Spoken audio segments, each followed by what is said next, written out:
Castro's grandson and Cuba's president attending those demonstrations. And here in South Florida, Cuban exiles reacting to today's protests. Local 10's Aaron Maben live once again in Little Havana with much more. Aaron. Well, that pro-government protest in Havana had a huge showing with thousands of people waving Cuban flags and chanting in support of Raúl Castro. But here in Little Havana, those images causing some real reaction.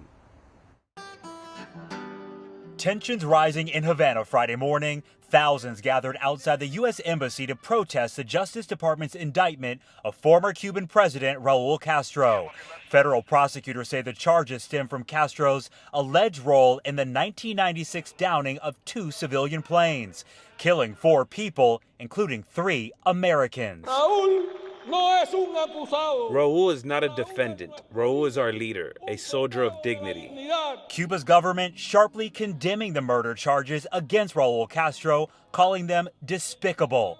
The 94-year-old former leader was not at Friday's demonstration, but President Miguel Diaz-Canel and Castro's grandson, who often serves as his bodyguard, joined demonstrators. Now, with the new charges and mounting pressure from the U.S., many Cubans are left wondering what happens next. I think that their plan to use the figure of our Army General Raúl Castro for a possible intervention in our country is once again the same tactic they used against President of Venezuela, Nicolás Maduro, leveling accusations that the Department of Justice itself later made clear had no evidence to back them up. All people in Cuba are the same, only one class, poor people.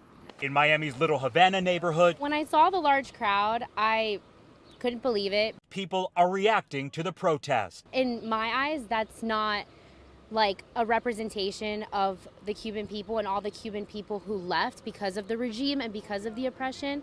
I honestly don't even believe that those people genuinely support the Cuban government, and it's mostly just, being forced.